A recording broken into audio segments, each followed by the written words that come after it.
Jalan berliku menuju seragam putih abu-abu.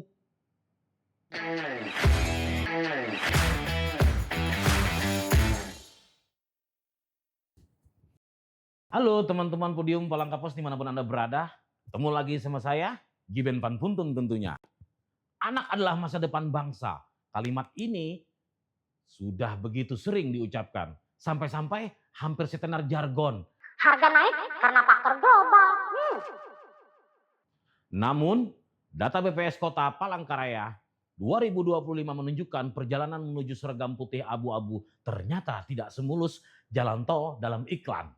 Angka partisipasi sekolah yang mencapai 96,06% di sekolah dasar turun menjadi 77,17% di sekolah menengah pertama. Dan tersisa 67,27% di sekolah menengah atas. Rupanya yang lulus dari seragam merah putih belum tentu semuanya sampai ke putih abu-abu. Nggak miris ya tuh. Beang keroknya masih masalah lama yang tidak pernah benar-benar pensiun. Ekonomi. Nah itulah kalimat akhir yang begitu parah. Ketika kebutuhan dapur sudah antri minta dipenuhi, pendidikan sering terpaksa disuruh mengalah. Sebagian remaja memilih bekerja, membantu orang tua. Wajar, sebab tagihan tidak pernah bisa dibayar pakai motivasi ataupun kutipan bijak yang berseliweran di media sosial. Teman Podium Palangkapos, belum lagi soal akses. Di sebagian wilayah Kalimantan Tengah, pergi ke SMA bisa lebih menantang daripada konten perjuangan atau konten perpetualangan para kreator YouTube.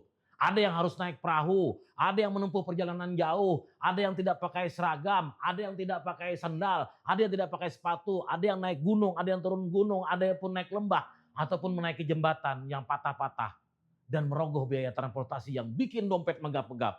Sekolah memang tidak mahal, tetapi ongkos menuju sekolah kadang membuat kepala keluarga mendadak jago berhitung ataupun jadi akuntan.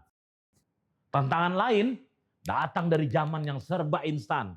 Media sosial setiap hari menyuguhkan cerita sukses kilat. Akibatnya ada yang mulai berpikir sekolah itu tidak terlalu penting. Padahal algoritma internet berubah lebih cepat daripada janji sebentar lagi cair.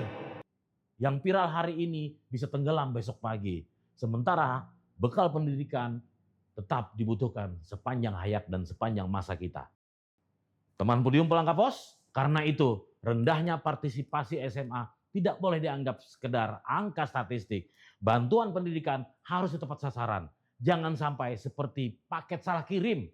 Yang benar-benar membutuhkan malah cuma kebagian kabar. Sementara yang beruntung dapat bonus tak terduga. Ini yang harus diantisipasi dan harus dicanangkan selalu oleh dinas terkait.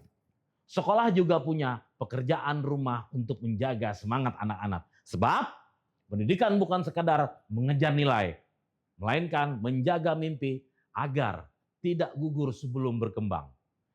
Tidak semua orang bisa mendidik. Tidak semua orang bisa mendadak kaya karena konten viral. Kalau sukses muda itu mungkin daftar orang terkaya dunia sudah penuh oleh pemilik akun TikTok. Mungkin Anda, saya juga ikut. Pada akhirnya, jangan sampai pidato tentang pentingnya pendidikan lebih panjang daripada daftar anak berhasil sampai di bangku SMA. Sebab masa depan daerah tidak dibangun oleh slogan dan juga jargon spanduk ucapan Hari Pendidikan Nasional, melainkan oleh anak-anak yang berhasil menuntaskan perjalanan menuju seragam putih abu-abu dan pendidikan lebih baik lagi ke depannya. Jangan sampai cita-cita mereka kandas hanya karena biaya dan akses masih lebih berat daripada beban para netizen yang gagal check out saat promo tanggal kembar. Pohon rambutan tumbuh di rawa, buahnya ranum dipetik petani. Kalau pendidikan disebut hak untuk semua, jangan cuma pidatonya aja yang tinggi, tapi laksanakan pendidikan yang lebih berarti. Jumpa lagi dengan saya, Giben Panpuntun. Selamat malam.